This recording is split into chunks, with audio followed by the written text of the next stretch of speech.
is doing well, no matter where you see this information throughout the world. The world is so big, and I'm just super excited for our first episode, the new economy. And I have an amazing special guest that I met going on 2 months ago. And it's just a blessing when you step into the networking space where you get to meet people from all over the world, from different backgrounds. But it's also a blessing to meet people when you meet them and we're on the same frequency, same thought process, love doing the same things when it comes to helping people, serving people, and involved in things that are beneficial and valuable for the world. So just a quick briefing on myself, CEO of Rich Education. So those who have been following me, maybe those who are just new to seeing myself and hearing that title where you see the logo of Rich Education, we have to understand that the educational system that we've been and the information that we've been receiving from the educational system has been something that's really not relevant for the times that we're living in. We're in a time where we got to keep it real, but we also got to bake cakes with everyone. And when I say bake cake, if you go fast with a cake or if you run through the house, the cake will fall. But when you bake it slow, I understand, we can't just throw information on people. People have to get it in a way where they're, receptive to it. And I understand that. But we're in a point today in our economy and the knowledge that we get and the knowledge that we accept. I like a saying that you could bring a horse to the water, but you can't force him to drink it. So we want to bring you the water. We want to give you the opportunity to drink the information. And this is where I came up with the title for my business of Rich Education. This is not about getting rich quick. That won't happen. I mean, this happened for some people, but then they go broke fast. You know what I mean? Because so it's about the knowledge that we get. And with that being said, great people, I'm super excited to bring this information to you. I started my company in 2019, and I've been running heavy since. So with that being said, I want to bring my guest to the forefront, this amazing young lady, Miss Sally. Well, Miss Sal, I want to say that. Miss Sal, can you hear me? I want to make sure you can hear me. We're running our miles, and I want to make sure that we can hear each other. I can hear you. Can you hear me? Oh my gosh, I hear you loud and clear. And once again, there may be a little technical difficulties. First podcast running, and I'm super excited about that. And it's not about me; it's about you, Miss Sal. And I'm super excited, just to be here. And whoever known the day I met you at that amazing event where we're talking about assets, we're talking about relevance. We're in a room with multi-millionaires, individuals who've come from nothing, come from zero to be heroes. And so here we are today. And, when I was taught years ago how to just open my mouth and speak to people, but I had been seeing you from afar anyway on Zooms. So you were just a superstar when I saw. I was like, man, I get a chance to meet Miss Sal in person. So I was super excited. So, Miss Sal, just tell the world about yourself. Challenges today, right? It's all right. Good. Yeah. First and foremost, I want to say grand rising to you. Thank you so much. Express my deepest gratitude for inviting me to your first ever event or show. And if I may respond to your lead a horse to water. Please. Can I just give my take on that? Please, absolutely. It's about transparency. Right. So I'm an Army veteran, and there's some things that happened during service that, led a few symptoms to arise, which essentially drove me to look into, alternative medicine just so I could be here and present and be whole. Right. And so one of the things I did was equestrian therapy. And so I had to literally lead a horse to water, and the horse did not drink. But do you know why a horse does not drink when you lead it to water? No, ma'am. It's not thirsty. It isn't thirsty. That's why you could lead a horse to water and not drink, because it's not thirsty. So it's a great saying, but it's outdated. It can't, people say things that doesn't make any sense, right? So we're here to bring sense, right? Just like when people tune out. When the moment, like your information, Rich Education, right? What you're dealing with people regarding information, right? The moment, especially if people continue to live that limited belief, right? rich education, people will tune out, right? It's like, oh, that's not for me, but let me like peek out and look. Or people just continue to, for lack of better saying, live with the blinders on. They don't look left, right. They just keep going straight because that's how they've been trained to do. So you can lead a horse to water.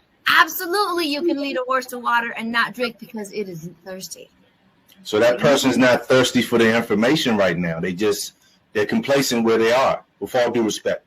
Yes, exactly. You just got to show them, hey, there's the water. But believe me, we all know where the water is, right? We all know what the information is. We all know where to get it. But we need. I love how your part of your business name is education, because that's where we need to be. We need to. We living in the microwave world, right? People want things instantly. The point that I was trying to get at is that education is key, right? We can give all the information out in the world, but if that's all you're aiming is to give information, that won't go anywhere. But the fact that education means that there's this interaction right now, right? The interaction is what keeps the information going, because it's education, right? So Wow, that's what I was trying to say. So thank you. No, that's powerful, Sally. So with that being said, what's your thought? And there's two things I want to ask you, because you mentioned military, and I apologize for not bringing that up. You being a veteran. So I have some questions on that. But what's your thought right now with the present educational system? Do you feel that it's relevant for the times that we're living in to guide people into the right direction for the present economy? Are you talking about our current education system, or are you talking about just education in general? No, our current educational system. Oh, see, that's the thing. What's funny about our education system is not what it was 20 years ago, right? They're constantly taking away and cutting off from it, right? What I'm really disappointed in is that they're leaving teachers, right,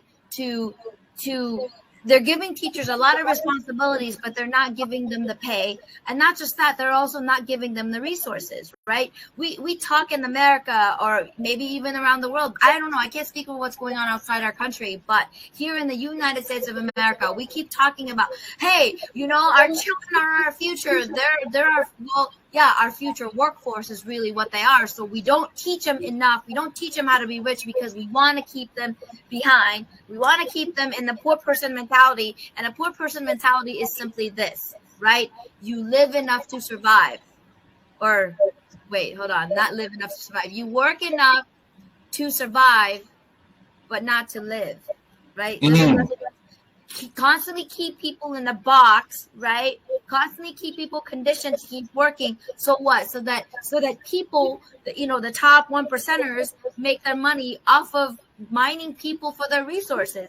And what are we mining people for their resources for? Their time, their efforts, their energy.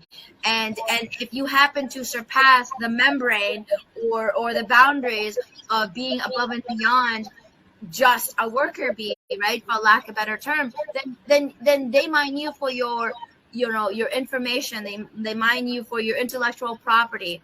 But let me go back to this education, right? It becomes a responsibility. I think ultimately it isn't just the education system's job to educate our youth. I think as parents, we need to take a role too. The education, we believe that our children are our future, but we don't give them the resources that they need. And the teachers who are given this huge role, not only are they the babysitter, they're also our educator. They're also responsible to teach our children how to behave, when really whose responsibilities is that to begin with? Parents. But then if the parents, right, if the parents are taught the same way, right, how do you break the cycle? Right? If the parents were taught the same way as they're being taught, that they're supposed to be dependent on the system, but then blame the system. I don't get it, right? We have this cyclic craziness that continues to perpetuate, that only gets worse by the decade, right? Here we are, I remember being told what schools used to provide for teachers and students, and then they just kept chipping away at that every decade. It seems like it's a huge difference, right?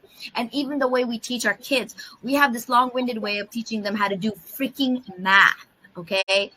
Freaking math. We can't even teach them the right way to do math. It isn't a simple, like the way we learn math is different from the way our children learn math. So with that said, we have to take responsibility for our children back, especially if we're informed and we have the information. And we're not here to put down the teachers. You use no, absolutely no. And I just wanted the audience to know that. I don't want anyone to think that we're putting down the teachers, right? No, not at all. We need our teachers. I mean, because a child is the product of their environment, and their brain is so fragile when they're young that they're just downloading so much great information. But it's the shaping that begins when they're young. So, it's nothing negative towards the teachers, but it's just the system and who controls the system that, directs the teachers in the direction they have to go based on their position. True.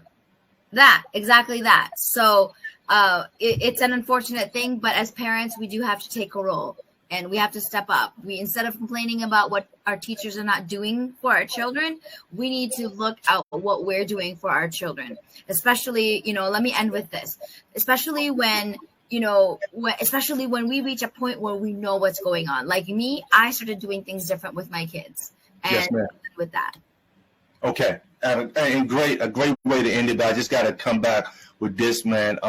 That's why I titled this The New Economy. And that may be, different, but the new economy really started a few years before I was born. And that new economy started in 1971. And we'll dive a little bit into that later on. But one of my other questions to you, Sally, was, you being in the military and what with that journey there, you know what I'm saying? There's so much that goes on within the United States military, so much going on today. There's so much that's shifting into this new world that we're entering to. What was just your experience to get you to where you are right now, with the mindset you have right now, with the leadership roles that you're playing on a daily basis right now? What has gotten you to where you are right now, but coming through the military? So military-wise, the one main thing that I learned from the military that carries out today is the camaraderie, right? So I grew up with 3 younger brothers. So that brotherhood was already in my mind, in my heart, in my soul. It's already embedded. So coming into the military, I carry that through and I carry that over. And it's important to have great leadership. For me, it was natural for me to lead because I had 3 younger brothers to lead. So when I joined the military, it was easy for me to fit in. You when you're told what to do and you do it, you don't get in trouble, right? You don't question it until afterwards, because if you question authority at that moment, there are things that tend to not because it's already a system in place, right? It's already a system in place. It's different if there wasn't a system in place. The military is already a proven entity as a system that works in place, if that makes sense. Okay. Yeah, and I know you read the book Rich Dad, Poor Dad, and Robert Kiyosaki, he did fly helicopters.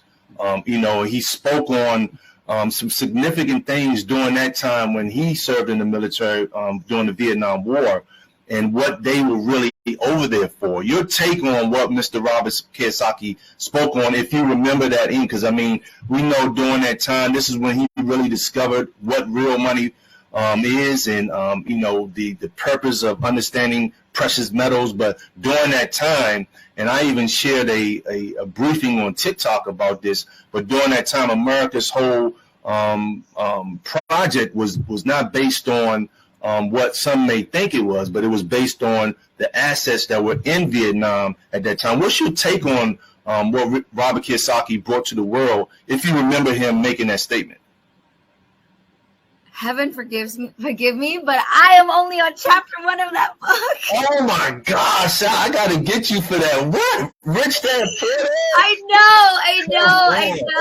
It's all good. Ray Patterson was the one that got me turned into the book. He told me read the book, so I was reading the 4 quadrant first, and I'm midway into that, and he goes, No, Sally Mary, go back.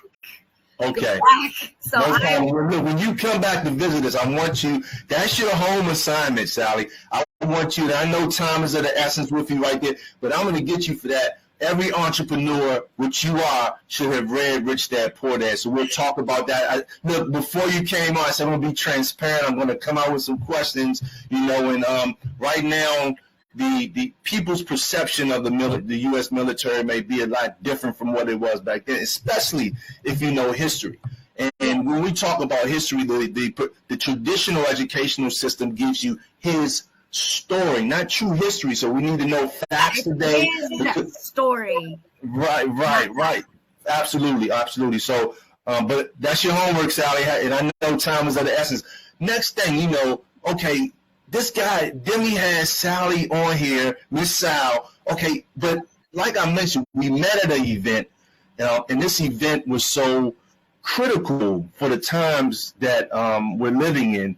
But it was a great event for those who participated in it because of just what we had the opportunity to do. I mean, you and I have come together, like minds attract. Your network is your net worth, but we don't want to just look at it on the financial side. It's something called social capital. And once a person understands you are the 5 people you're connected with, so I want to collaborate with people who are thinking I can learn from, or we can learn from each other that's adding value. And once again, we talked about the scenario of a horse being brought to water. Some people just don't want to drink it. But you and I meeting at that event, Sally, just talk about that event. I mean, that was a powerful event. I mean, I learned so much. I got to meet so many people, other people being in the military. Just how powerful was that event, Sally? Well, when you come together, right, like minds, like you just said, right, like attracts like, first and foremost. And the second thing is your mind has to be open. I love Chris Lattin's analogy about the parachute, right? When you're jumping out of a plane, he likens the mind, to open have it open like a parachute. And so when the thing that really, my biggest takeaway from that event is the amount of willingness that people have, not just to share, not just to communicate, but to learn from each other, right? It isn't about what one person can bring to you, is what everyone brings together. And wow. So as powerful as that day is, what follows after is what gives it its power. Just like when you go to the gym and you work out, right? You lift weights, like it's so hard, but your workout doesn't stop there. It keeps going, right? The continuous breakdown and rebuilding continues for, way after, days after the workout. Absolutely. And that's how I see that event as something that keeps on going. It's a gift, right?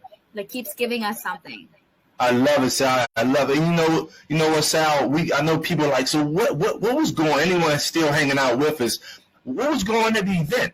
So let's dive quickly into why physical gold and physical silver, which was the basis of the event. We're using an amazing platform that we're so excited about. I know I'm jacked out of my mind to be part of something that's not just relevant for the times, not just valuable for the times, but it's really saving families' lives once they get that education like we're talking about, to know how important this is. I mean, I can come all day and say, well, look, this is what wealthy people are doing. This is how they allocate their portfolio. They understand the importance of diversification. But what led you, because I mean, you've given it to me, but the world has to know why you yourself, that story that you gave me of your amazing grandmother, what has gotten you to just, wanting to hold on to precious metals, gold and silver, and why you feel it's important to bring this to the world?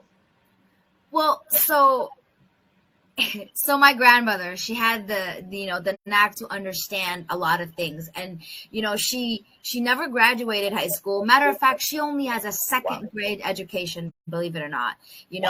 She was born in the early 1900s, but she understood the value that gold stores. She doesn't hold on to cash. Oh, I was going to grab cash. I don't have it in front of me now. But she understood that when that thing burns, it's gone. Right? But gold and silver, it stays, right? Regardless, I mean, heaven forbid your house burns, right? She understood that it stores value. So every child that's born in a family, boy or girl, receives something of a precious metal as a gift, whether it's a pair of earrings, a bracelet, a necklace, everybody got it. And so for her, she understood that not only did it kept up with, we didn't call it inflation back in the day. We just called it as a form of secured savings, right? And that's how she looked at gold.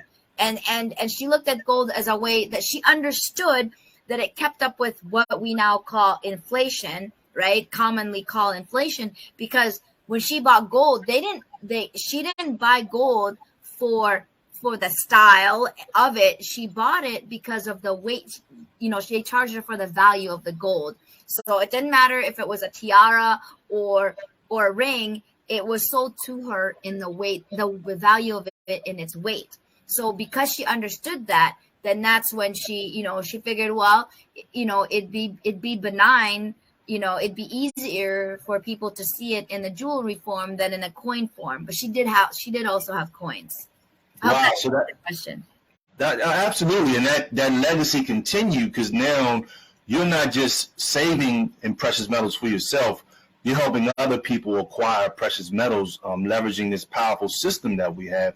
Then understand that systems bring success. I mean, even though McDonald's isn't healthy, but they still have a system for being one of the most biggest and prominent restaurants in the world. You know what I'm saying? They have a system. You know what I mean? So that's just powerful to know that you've been blessed. I do remember my grandmother having silver and everything when I was young, but she didn't talk to me about it, Sally. But in today's time, it's important. And that's why when I brought up the new economy started in 1971, when we came off the gold standard. And this is when the U.S. economy itself figured out that they could just print money unlimited. And as we know, history has told, you and I know, but we want the world to know that every fiat currency that's been created in time has gone back to its intrinsic value, which is zero. So we're not, doomsday people. We're just people who want education, and we want to prepare, and we want to have fun while we're saving precious metals. And that's what our platform brings. It brings a lot of knowledge. We have some of the best in the game that's looked over millions of coins. And I'm just a student every day to what we're doing. And there's so much more that you and I could talk about, but I know time is of the essence. And I'm just super excited, Sal, for you to come on to the first stream. We've had some hiccups, but look, I don't care. I'm going to be transparent with those. It's been all good. And with those hiccups, as we see bringing this thing to an end, it's been a great thing. Anything, Sal, that you want to bring to the world? Because I want to just, thank everyone tuning in, but it's been a blessing and an honor to have this young lady on. And I just knew that when I was seeing her on Zoom, getting that, it was something that you just said I wanted to bring up real quick, Sal, if I could. I remember hearing you say on a Zoom months ago that, gold and silver is really not buying anything.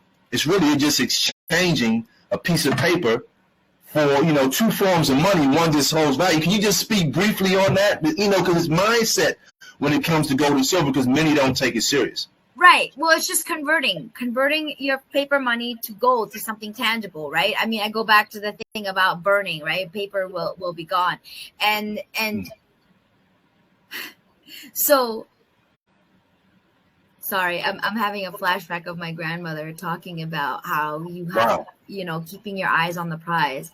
Yes, ma'am. She was so focused on the shiny dime on the table, and she had $1,000 in her hands, that when the people left, she literally put the cash down and went chasing the dime. And why am I bringing that up right now? The reason I'm bringing that up right now is sometimes we already have all the information that we need on our hands. We just need to understand the information that's in front of us, right? Yes, so something easy as a task of converting cash into gold and silver, like that's already, I'm not a Bible thumper in any way, shape, or form, but it's a true social experiment that's already a system, right? Religion, Christianity, where God's money, right? Gold and silver has mentioned, like, if you don't understand that, if a person cannot understand that even through time, it's been traded for over 5,000 years, right? It's something that holds value. It's something that doesn't rust. It doesn't tarnish. It holds its value. If you do not understand that very fundamentals of that, then I don't know what else to tell you to get you to understand the value of having tangible asset like gold and silver in your hands. Like, here's a coin of my, this is a coin from my grandmother. It's from wow, that's amazing. 1924. 1924. Wow, zero debasement in that coin. That's all pure right there. Yeah. Wow, thank you for sharing that with us. Yeah, this is her, this is, I don't even remember what that's true legacy right there. Yep. So this was hers. and she kept it all this time. And so, you know, I wanted to end with this, right? I mean, not end, but I wanted to add this to what you were saying regarding the fiat currency, right? It just means the cash based system. It didn't start with us, right? It started off in, you know, Germany, Zimbabwe, all these other countries were in the fiat system. You know, Nixon thought that we could do the same, or we could just print the money endlessly without backing it up with just a simple promise, because we are a power country, right? We are a superpower, so why not? He took advantage of that superpower, and that's how the dollar continues to have its strength. Not simply because, you know, not just simply because, you know, we can do it. It's because he is basing it off of our pure reputation, based off of the world's idea on how to keep the currency going through this, you know, non-gold backed, non-silver backed. Yeah, that makes a lot of sense. So I appreciate you sharing that. The last thing is you take this out, and I'm going to continue on as you take this out, Sal. Operation Better Me. As you end this with yourself, we appreciate your time. Explain that quickly. What does that mean? So Operation Better Me, as quickly as I could do it. So I was going through changes in my life, and in the military, we don't call something a war. We call it an operation. So when I was going through some shifts and some changes in my life, I had a friend who was in the Marine Corps said, Sal, stop being a toilet, right? Stop taking people's crap, right? You need to be better. Matter of fact, there's a battle, there's multiple battles, there's a war going on with you. You need to focus on you. Operation Better Sally. So as I got better through time, right, I no longer saw it as just about me. I figured if I went through this, who else is going through this? So when you say Operation Better Me, right, it isn't about me. It's about the me who says the me. So it's a company I started back in 2017, which helps, you know, well, it's a way to make you feel empowered by actually giving you the information on what it means to feel empowered, not just a buzzword that we kick around, right? Like rocks down the street. No, you know, to feel empowered is to go back to what you have in your title, in your business name, right? Education. It goes back to, you know, information without the action is just that information. Right. But right. Information with action is education. I love it. Right. So the renewing of the mind, basically. I love it. I love it. Miss Sal, it's been an honor. We appreciate your time. Looking forward to having you on board with us so we can speak on what's relevant. You enjoy your day. Thank you for all of the hiccups that we had today. And I want you to have a peaceful day, guys. All right. Thank you so much, Miss Sal. Have a good one. Bye. Thank you. Bye. Thank you. You're welcome. All right, great people. Let's take a quick infomercial break, and we'll come back in so we can close out the first podcast of A Rich.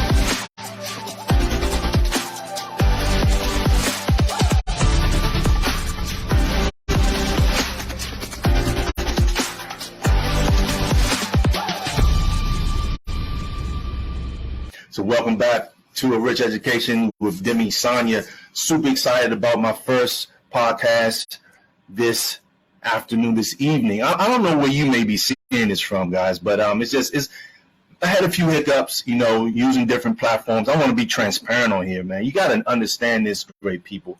No matter what you want to do, it's not going to always go smooth. You can practice, you can prepare. Not saying it can't go smooth. Yeah, it can go smooth, especially with preparation. But sometimes certain things will get in the way.